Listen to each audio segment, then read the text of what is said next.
Welcome back to the Urban Traditionalists. In today's video, I want to talk about book resources. We have a really extensive library when it comes to homesteading. A lot of these books we have grazed through, some we haven't even really opened yet, but we know that there is value in accumulating a physical library of resources so that you have tangible on-hand information to get anytime. If you live off grid and your internet is spotty, the internet is not always a great resource for those type of things. And, you know, if there was ever a grid down situation, where are you going to get your information from? A lot of what I've learned with homesteading has come from YouTube. So YouTube is obviously an incredible resource. Otherwise, I wouldn't be doing these videos. So that's not to downplay what you can find on the internet, but more to upplay the importance of having a physical library. I'm going to go over my favorite books for food preservation.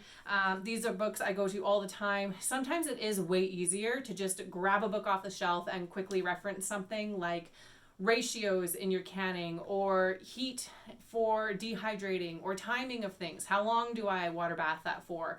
How long does that dehydrate for? It's just easier for me to pull a book off the shelf than to like grab my phone or my laptop and look it up and trying to figure out which website's going to have the best information, scroll through all the ads and the massive long story about, you know, how they came up with this recipe and the history of it and how much their husband likes it. And you're like, oh, just get me to the actual recipe already. So there are a couple books that I do grab on a regular basis to just double check information.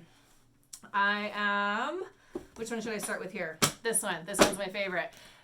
The Amish Canning Cookbook. This is a goldmine. This was actually the first book I purchased on food preservation when we decided to start building our library. I was like, who knows more about food preservation than the Amish? This book is going to be an amazing resource. Really quick tips on when you're buying books for the kitchen. A spiraled spine is my favorite. This is actually the only spiraled spine book I have for the kitchen and food preservation. And I wish all books came that way because they just open flat, or you can fold them open and you can kind of toss them around, where when the book has a really stiff spine, it just keeps closing on you, and then who wants to like fiddle with that when you're in the middle of hot canning? This book covers water bath canning and pressure canning.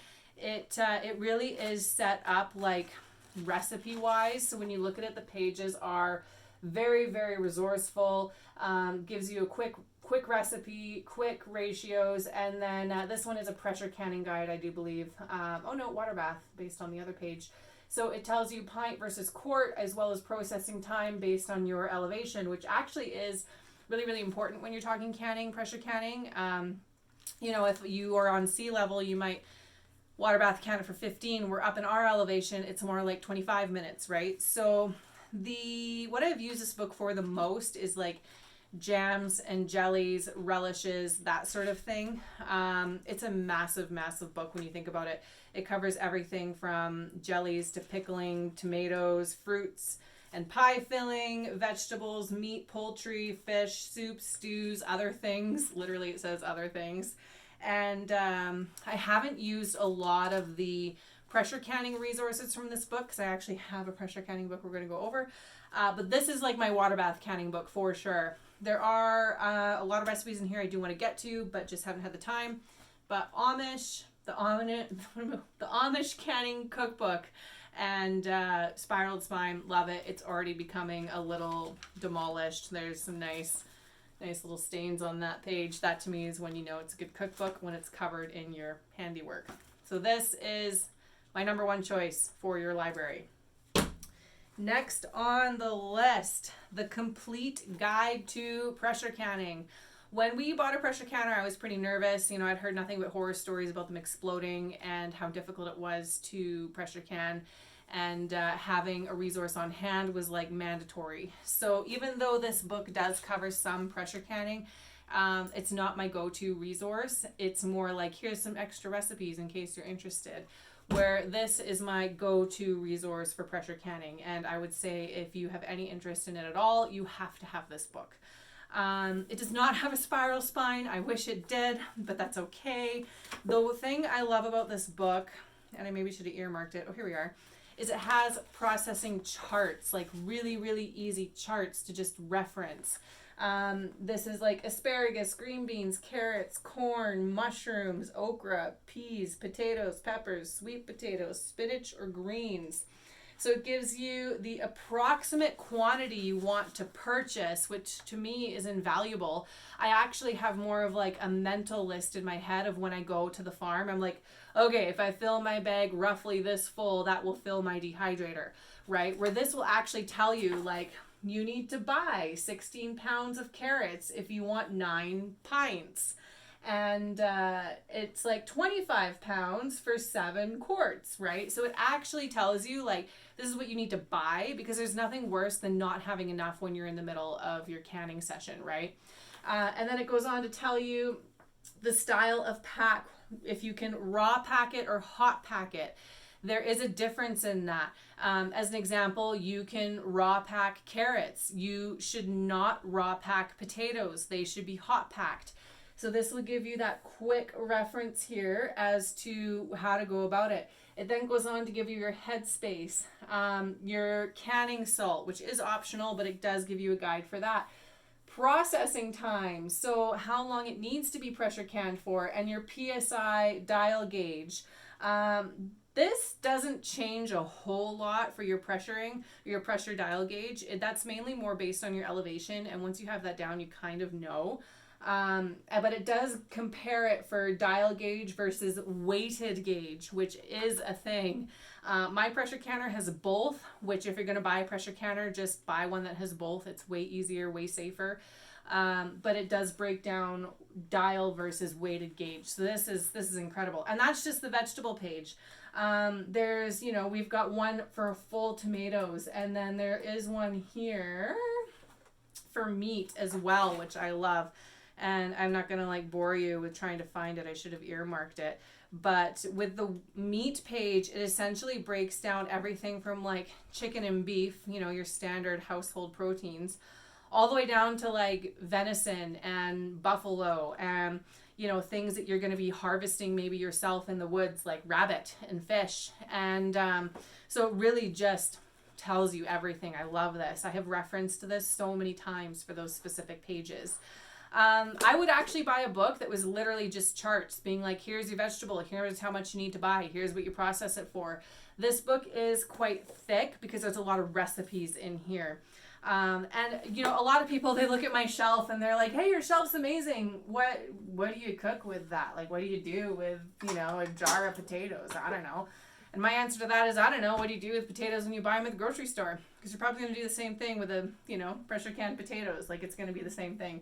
But so for those who are like, I like the idea of canning, I don't really know how to cook with it, the recipes in here are really invaluable. We don't use a whole lot of recipe books because my husband is a chef and all his recipes are right here in his mind and inspiration. So that is, my invaluable resource, my husband, for recipes. But if you are a recipe person, I literally just opened up to the wild game processing meat chart. Then yeah, you've got recipes in here to use. So here's another guide, right? So you've got chunk steak, roasts, stew meats, ground, boneless, and bone in and bone out chicken. So there is a different method for both. I want to know if there's 2 pages on that actually. I thought there was. So this is large game, small game. And again, kind of breaks down your times, pint size, all of that. So those charts are like worth the cost of this book right there. And then you also, in the front, you do have, I read through the whole front of this book when I bought it. It talks about, why pressure can, why I shouldn't pressure can. It gives you here your altitude, your dial gauge, weighted gauge times and pressures. And it also breaks down like, the nutrient aspect of canning and the safety of canning. It talks about enzymes. It talks about, just everything, like how much you can really save if you can. So the whole front of this book is about how, why, and the safety, and how to store, and even like problem solvers. Hey, if this is happening, this is probably what's going on. This is how you fix it. And then it has charts, recipes, and all of that. So the complete guide to pressure canning. If you buy a pressure canner, make this your second purchase or even your first purchase and read through it. I think I even got this before my pressure canner arrived. and I read through it, and then when my canner arrived, I felt like I had a good, solid foundation. So, number 2. Next, and kind of along the same lines, Dehydrating. This lady right here has a YouTube channel, and it's probably referenced somewhere in this book. Maybe I'll link to it as well. I'll link to all these books in the comments. I'll find a resource where you can buy all these and just link to them so you can find them. Her channel is amazing. It's super basic and super informative, and it's what really got me into dehydrating, because I was like, you can dehydrate corn? Of course you can. Here's how you do it. And now I feel like I dehydrate everything. Again, there are a lot of recipes in here, you know, and recipes are great. It's good to know how to make things. But at the same time, like, I don't know, do I really want a recipe for spiced holiday breadcrumbs? Probably. That sounds amazing. But what I really use this for, again, is like, how long do I dehydrate this for, and at what temperature? There's a massive index in the back, and that's mainly what I use this book for. So here we go. Cherries. Gives you a bunch of recipes for cherries. Dehydrating is page 32. Cherries. So it says right here the dehydrating temperature is 120 to 125 degrees Fahrenheit. It shows you how to prep them, your dryness test, making sure that they're dry and you're not storing something that still has moisture in it, and then storage. So it does have like a rough page for storage guides, but then it also just gives you like a kind of idea of how you might want to store them as well. So yeah, right there it says that you can put some sugar in to keep them from sticking together. I really don't like putting sugar on my dehydrated products. If I want something sugared, I'm going to can it. This is cherries right here, has a ton of sugar in it. So them sticking together is really not a big deal for me. But this book, again, invaluable if you're dehydrating. So the Dehydrator Cookbook. It's really heavy. It's really thick. There's a lot of information here that's kind of helpful, kind of not helpful. So, but really it was the best one I could find for dehydrating. If you have a better one that's more just like basic, like time, temperature, preparation, and that's it, like I might be interested in that. I love this book. It's a little big for my preference. Again, my favorite kind of book is something that's spiraled and just straight to the point. But I do love this book. I use it all the time. That's my Dehydrating Cookbook. Okay, last couple ones here. This is not a book. This is a magazine and something I impulsed, and I'm so happy I did. So I'm not sure. I don't know if you can still get it because sometimes these magazines come and go. But Cooks Illustrated, all-time best bread recipes. I bought this for their sourdough recipe because I wanted to learn how to make sourdough. And again, I didn't really want to watch a lot of pretentious videos on like making sourdough because it was really in at the time. And I'm like, yeah, I don't need your like Instagram photos of sourdough. I just need to know the basics. And this one walks you through how to do a starter, how to make your starter from scratch, how to keep it alive. And then their recipe is awesome because it's actually called Almost No Knead Sourdough Recipe. This is like the easiest, fastest sourdough recipe I have found. You can spend like 24 hours making your bread. This is done so quickly. It doesn't look as pretty. It's maybe not as Instagram worthy, but it's bread and it's delicious and it works and it's a time saver. There are some other recipes in here I was really interested in doing, but I just haven't really got around to them, you know, like I mainly bought this for the sourdough, but there is just so many recipes in here for bread. Baguettes and pitas and naan and papadum and everything, tortillas. This is something I do really want to learn more about, but bread just takes a lot of time and I haven't got around to it. So maybe that'll be some videos that we do is we'll work our way more through this magazine and we will rethink cornbread together. How about that? But yeah, I love this book because it's just straight to the point. Again, good recipes on bread. I don't think you can really buy this. It was literally an impulse that I saw at the grocery store and I was like, hey, that seems like something I want to do. But I love it. I do reference it a lot and there are more recipes in here I want to get into. So a good recipe book on bread is something to have in your kitchen library. The last 3 books I'm going to show you are gardening. My gardening library isn't great, I'm going to be honest with you. These next two books I actually bought at a used bookstore. And I do like buying books at used bookstores because it's just, there's so many to choose from. You get a really wide range of books from like the 70s all the way up to current. And sometimes those older books are a better resource than something newer and just shinier.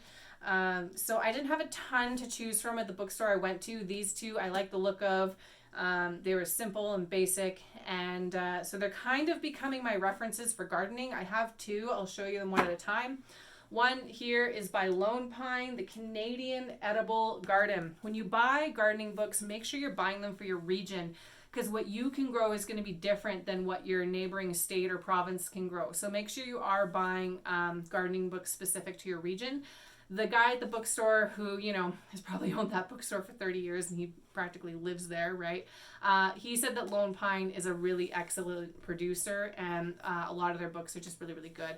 I liked this because it was small and compact, something that's more of like a gardening guide. Like I can literally like stick it in my apron pocket here and just like take it out into the garden. I love that. But the other thing I loved about it is that it was kind of pretty.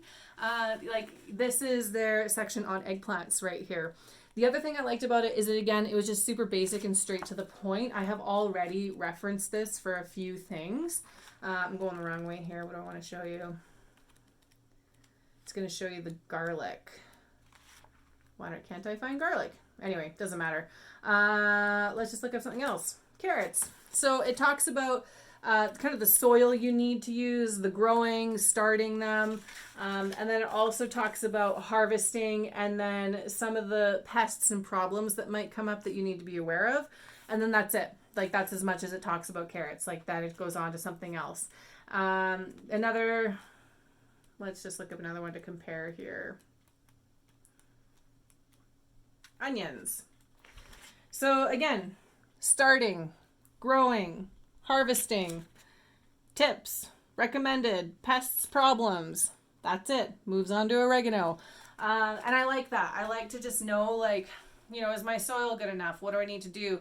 Like, oh, this problem is arising. What do I need to be aware of? And then that's it, right? And then I'm just going to do my thing. Sometimes you can be oversaturated with knowledge and second guess things and then make mistakes, right? So I like that that's to the point. I don't want to rely on just one resource. So I bought this one as well. This one is Vegetable Gardening, Simple Steps to Success. And it actually is laid out kind of the same way, which I like, because then I can compare what these guys are saying to carrots versus what the other one is saying to carrots. Here's their section on beets. So sowing beets. Again, this one actually talks more about soil than the other one, which I like. It talks a little bit about composting.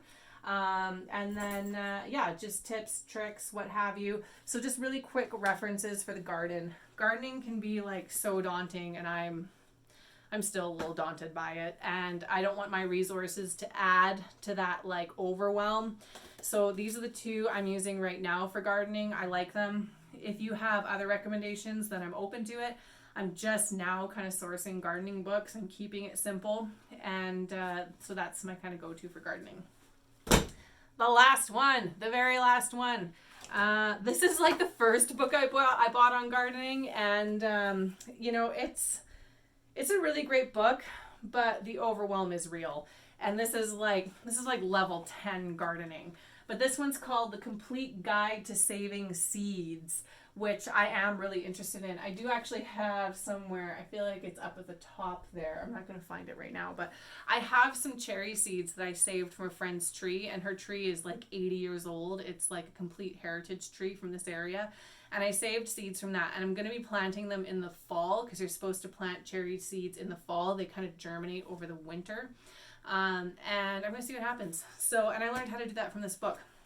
It literally talks about every seed you could ever know about. It's insane. And I started reading through it literally like page by page, and I felt like I was trying to earn a PhD. It was just like so much information, so beyond me. But again, super, super helpful.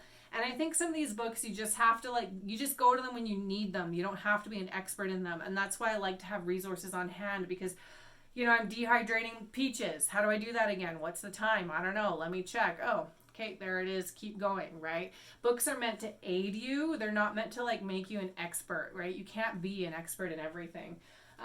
So I bought this book because we actually did talk about saving some seeds from our beans this year because our beans did not do very good.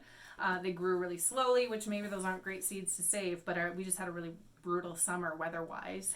And so then, you know, if you want to look into doing that, then you just simply look it up in the back. Again, there's a massive, massive index in the back. And let's see what we got here. Bean. Yeah, and it takes you to like, are these Latin names? I know that Latin's still kind of used in herbology. Herbology? Is that a thing? Here we are. To look up some weird word starting with a P. That's when you know it's beyond you, is when you have to like learn another language to make it happen. Here we are, page 96. That I can understand. I can understand 96. Beans. Here's the whole section on beans. So it talks about seed collection. It goes on to talk about cleaning and storage, germination, transplanting, and then it just, you know, here's a whole other section about beans. Oh, different faba beans. Here's lima beans, and then it goes on to beets. So again, talks about germination, seed cleaning, flowering, everything you need to know, pests, that sort of thing. And again, are you going to know how to do this for every single seed you ever plant? No, that's way too much information. Do one at a time, and then you'll notice that the process is similar, right? Maybe you want to do pumpkin seeds, and that you might go, okay, like I kind of know how to do this, but how do I clean and store it again? Oh, here we go. Okay, done. I'm going to go do that now. So just quick references. And sometimes those references are really hard to find online. Like it's hard to just quickly look up the germination of a bean seed, right? Which is why I love these resources. So this one I do love. I'm not going to like highly recommend it for your library, but the complete guide to saving seeds, to me, this is very, very valuable, especially if you want to be as like self-sufficient as possible, and like reproduce your own garden from your garden, right? So that was a huge dose of information. Just to quickly recap, the Amish Canning Cookbook. This is my #1 favorite. Love the spiral spine. The next one we went over was the complete guide to pressure canning. Do not own a pressure canner without this book. Seriously, it's the best. The next one we did was the Ultimate Dehydrator Cookbook. This is such a good reference for quick temperature and timing, and then there are a million recipes in here as well if you want. Next one, not a book, a magazine, but a bread book, teaching you how to make every type of bread, it seems, from scratch. And it does give really good resources for like if you don't own a Dutch oven, here's how you can make one out of like simple aluminum casserole trays you can buy from the grocery store. So this really is sort of like the easy man's guide to bread. I do love it. Gardening books. These are the two I've chosen. Obviously, there's going to be a million different books out there and buy for your region. I just, again, want quick references when I want to know something super fast. I don't need to be an expert. Last but not least, the Doctorate of Gardening, How to Save Seeds. Really great resource. I'm happy I own it. How much am I actually going to use it? Not a ton, but I do want to learn more about this, and I like having the resource on hand. Like I said, we have like a million other books for homesteading. We have ones about root cellars, how to build a cabin, basic like bushcrafting. We do keep a lot of those books in our trailer because when you're camping and sitting around a campfire, that's when you kind of tend to crack a book and like want to know about something. Other books we have are like mushroom foraging, how to identify trees in the wild, and edible plants in the wild. These can be really hard books to find because there's not a lot of interest in this kind of stuff anymore, which is why I really love secondhand stores. That's honestly where I find the majority of my books. And finding them for your region, right? You might go online and go on Amazon and they have a million books on how to like identify trees in like Georgia, but you're like, I kind of need my region. And local bookstores are a great place for that, used bookstores, because those books are already in your region. So I do recommend that. What are your resources? What books do you love? Those are my resources when it comes to food and home preservation. Maybe we'll do another video on the other ones we have for other topics. I will link all those books down below, or the majority of them, whatever ones I can find. If you have amazing resources that you want to share, let us know. And happy food preservation. We'll catch you on the next video. Thanks for watching.